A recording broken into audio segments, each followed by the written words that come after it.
আল্লাহ তাআলা ইরশাদ করছেন, কুল্লু নাফসিন যায়িকাতুল মাউত ওয়া ইন্নামা তুওয়াফাউনা উজুরাকুম ইয়াওমাল কিয়ামাহ ফামান যুহজিহা আনিন নার ওয়া উদখিলাল জান্নাতা ফাকাদ ফাজ ওয়া মাল হায়াতুদ দুনিয়া ইল্লা মাতাউল গুরুর। আল্লাহ রাব্বুল আলামিন বলেন, কুল্লু নাফসিন যায়িকাতুল মাউত, প্রতিটি প্রাণীকেই মৃত্যুর স্বাদ আস্বাদন করতে হবে। প্রতিটি প্রাণীকেই মৃত্যুর স্বাদ আস্বাদন করতে হবে। ওয়া ইন্নামা তুওয়াফাউনা উজুরাকুম ইয়াওমাল কিয়ামাহ, আল্লাহ তাআলা বলছেন, দুনিয়ার জীবনে বান্দারা যে সকল কাজ করে, আমরা ভালো কাজ করি এবং মন্দ কাজ করি, আল্লাহ বলেন কাল কিয়ামতের মাঠে দুনিয়ার জীবনে তোমরা যে সকল কাজ করবে এই সকল কাজের পরিপূর্ণ প্রতিদান আমি আল্লাহ তাআলা তোমাদেরকে দিব।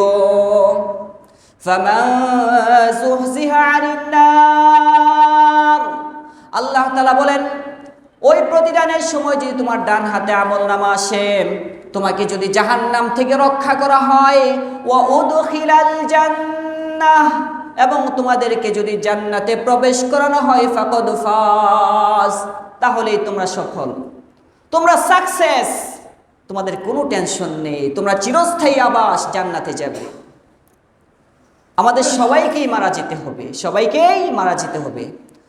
অন্যত্র আল্লাহ রাব্বুল আলামিন ইরশাদ করেন, ওয়ালিকুল্লি উম্মাতিন আজাল ফাইযা জাআ আজালুহুম লা ইস্তাখিরুনা সাআতাও ওয়া লা ইস্তাকদিমুন। আল্লাহ তাআলা বলেন, প্রতিটি নফসেরই নির্দিষ্ট সময় আছে। নির্দিষ্ট সময় বলতে মৃত্যুর সময় আমাদের নির্দিষ্ট।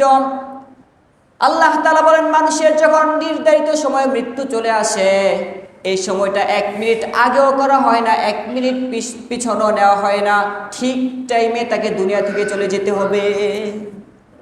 সবাইকেই চলে যেতে হবে। অনেক মানুষ যারা মৃত্যু শয্যায় শায়িত, যখন আমাদের মৃত্যুর সময় নিকটবর্তী হয়ে যাবে, আমাদের কাছে মালাকুল মউত আজরাইল আসবেন আকাশ থেকে। যাদের রূহ ভালো, যারা ভালো মানুষ ছিলেন, আল্লাহওয়ালা ছিলেন, তাদের কাছেও আসবে, যারা বদকার নাফরমান তাদের কাছেও আসবে। তো যারা ভালো মানুষ, যখন আজরাইল আসবে তার সাথে অনেক ফেরেশতারা আসবে। জান্নাতে একটা তোয়ালে নিয়ে আসবে সাথে করে, যেটার মধ্যে জান্নাতে আতর মাখা। মালাকুল মউত আজরাইল যে ব্যক্তি মারা যাবে তার মাথার কাছে বসবে এবং তাকে জান্নাতে সুসংবাদ দিবে। বলবে, দুনিয়ার জীবন তো অনেক কষ্ট করেছ, অনেক পেরেশানিতে গেছে, একটু পরে তোমার রূহটা বের হবে, তুমি চলে যাবে, জান্নাতে চলে যাবে। ওই সময় মানুষ কি করে? মানুষ কান্নাকাটি করে না? ভাই বোন মা বাবা সবাই কান্নাকাটি করে। তো আজরাইল তাদের কান্নাকাটির কারণে এমন হবে না যে কিছুক্ষণ পরে রূহটা কবজ করবে, আর এমন হবে না যে তার রূহটা একটু আগে কবজ করি বা পরে কবজ করি। ঠিক টাইমে আল্লাহ তাআলা তাকে দুনিয়া থেকে নিয়ে যাবেন। মানুষ যখন মারা যায়, রাসূলুল্লাহ সাল্লাল্লাহু আলাইহি ওয়াসাল্লাম বলেছেন, মুমূর্ষ ব্যক্তিকে তোমরা দেখতে যাও। এলাকার মধ্যে খবর হয়ে যায় অমুককে হসপিটাল থেকে পাঠিয়ে দিয়েছে, বলছে যা খাবার তা খাওয়ানোর জন্য, বেশি দিন আর বাঁচবে না, এরকম বলে না? বলে। রাসূল বলেন, ওই ব্যক্তিকে দেখতে যাও তোমরা। কোনো ব্যক্তি যদি এমন ব্যক্তিকে দেখতে যায় সকালবেলা যদি কেউ দেখতে যায়, সন্ধ্যা পর্যন্ত ৭০,০০০ ফেরেশতা তার জন্য মাগফিরাতের দোয়া করে। রাসূল বলেন, কোনো ব্যক্তি যদি সন্ধ্যাবেলা দেখতে যায় কোনো অসুস্থ ব্যক্তিকে, সন্ধ্যাবেলা যদি দেখতে যায়, সারা রাত পর্যন্ত, ফজর পর্যন্ত আবার ৭০,০০০ ফেরেশতা যে ব্যক্তি দেখতে গেছে তার জন্য মাগফিরাতের দোয়া করে। সুবহানাল্লাহ।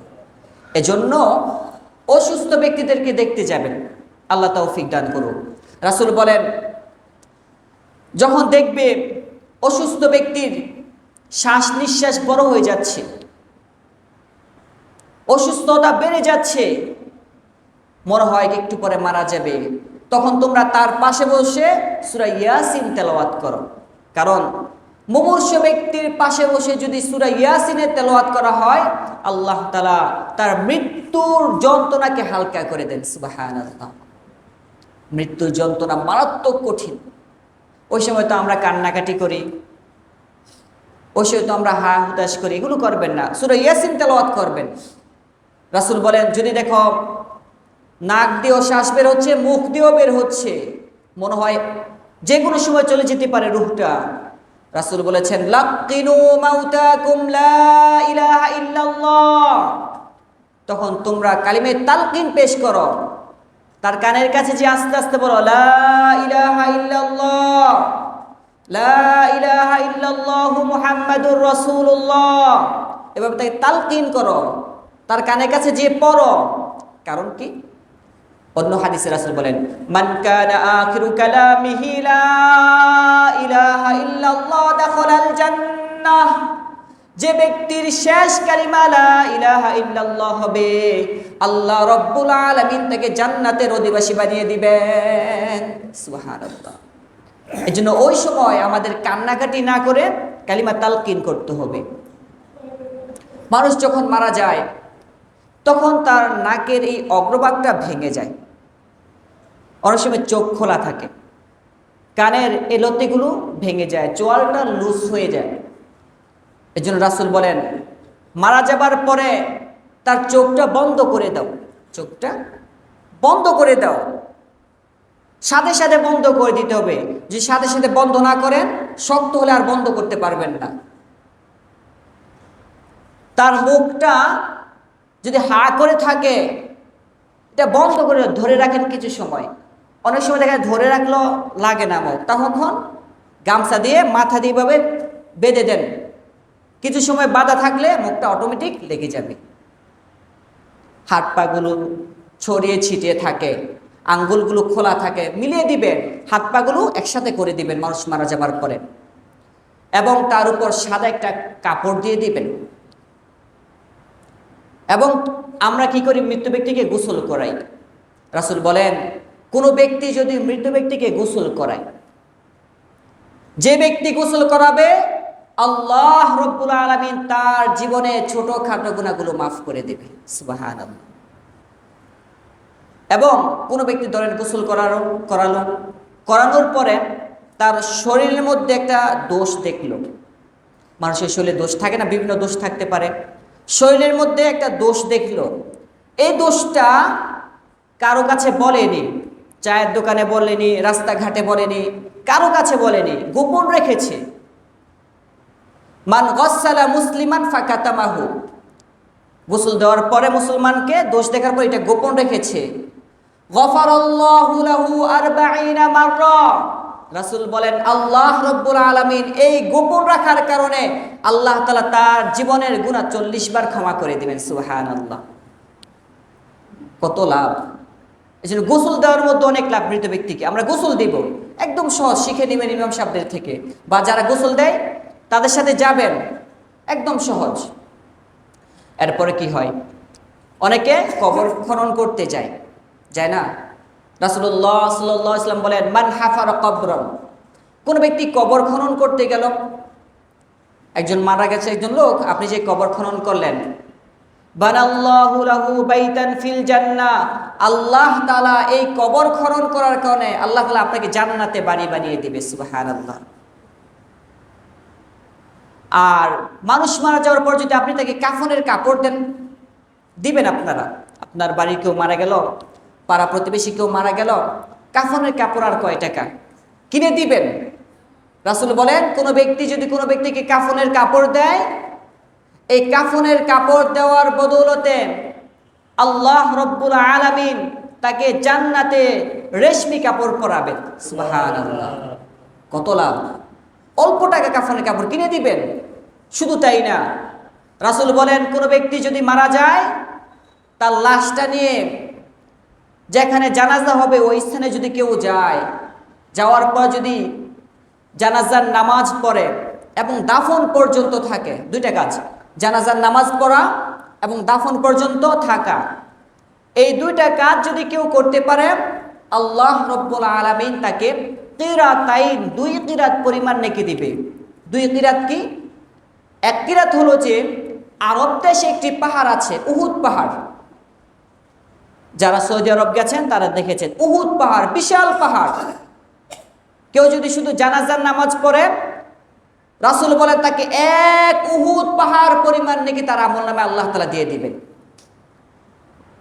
এখন যদি কারো ব্যস্ততা থাকে চলে আসলো, কেউ যদি বলে না আমি যেহেতু জানাজার নামাজ পড়েছি এবং কাফন পর্যন্ত থাকবো, এই দুইটা কাজ যদি কেউ করে রাসূল বলেন তাকে 2 কিরাত পরিমাণ নেকি, অর্থাৎ 2টা উহুদ পাহাড় পরিমাণ নেকি আল্লাহ তাআলা তার আমলনামায় লিখে দিবেন। এত বড় নেকির কাজ, যেন এই কাজগুলো আমরা করব।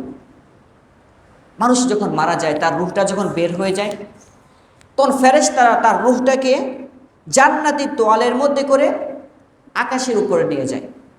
যখন প্রথম দরজায় যায়, ফেরেশতারা জিজ্ঞেস করে মান আনতা, কে এই লোক? দুনিয়াতে যাকে যে নামে ডাকতো, ফেরেশতাদেরকে বলে এটা অমুকে, এটা পবিত্র আত্মা, সে জান্নাতি মানুষ। তখন ফেরেশতারা, আসমানের ফেরেশতারা দরজা খুলে দেয় আকাশের এবং তাকে স্বাগত জানিয়ে তাকে উপরে নেওয়া হয়। এভাবে যেতে যেতে 7 আকাশের উপরে একটা জায়গা আছে যেটাকে বলে ইল্লিয়িন, ওই জায়গায় তার নামটা লিখে দেওয়া হয় এবং ওইখান থেকে তার রূহটা কবরে আবার দেওয়া হয়। কবরে দেওয়ার পরে আগের মতো শরীর ফিট হয়ে যাবে, আপনি জীবিত হয়ে যাবেন, আপনি জীবিত হয়ে যাব। ফেরেশতারা আসবে, জিজ্ঞাসা করবে মান রব্বুকা ওয়া মান দীনুকা ওয়া মান হাযার রাজুলু বুইসা ফীকুম, তোমার রব কে, তোমার দিন কি, তোমার নবী কে, জিজ্ঞেস করবে। জিজ্ঞেস করার পরে কিছু কিছু আল্লাহওয়ালা এরকম থাকবে, যখন জিজ্ঞেস করবে মান রব্বুকা, এই প্রশ্নগুলো করবে, সে বলবে ফেরেশতা আমি তোমার জবাব দিব, আসরের সময় চলে যাচ্ছে, আসরের নামাজটা পড়া হয় নাই, আসরের নামাজটা পড়ে নেই, তারপরে তোমার প্রশ্নের উত্তর দিব। ফেরেশতারা বলবে মাটির উপরে নামাজ, মাটির নিচে কোনো নামাজ নেই। সুবহানাল্লাহ, যা পড়ার দরকার ছিল মাটির উপরে, মাটির নিচে কোনো নামাজ নেই। যা আমল করেছ এর প্রতিদান এখন পাবে। তখন আল্লাহ রব্বুল আলামিন বলবে জান্নাতি কার্পেট নিয়ে আসতে কবরের মধ্যে, জান্নাতি বালিশ নিয়ে আসা হবে, জান্নাতের সাথে কবরের মধ্যে একটা সংযোগ দেওয়া হবে, জান্নাতের সুঘ্রাণগুলো তার কবরে আসতে থাকবে এবং কিয়ামত পর্যন্ত জান্নাতের সে আমেজ, জান্নাতের সুখ শান্তি সে কবরে বসে বসে পেতে থাকবে। সুবহানাল্লাহ।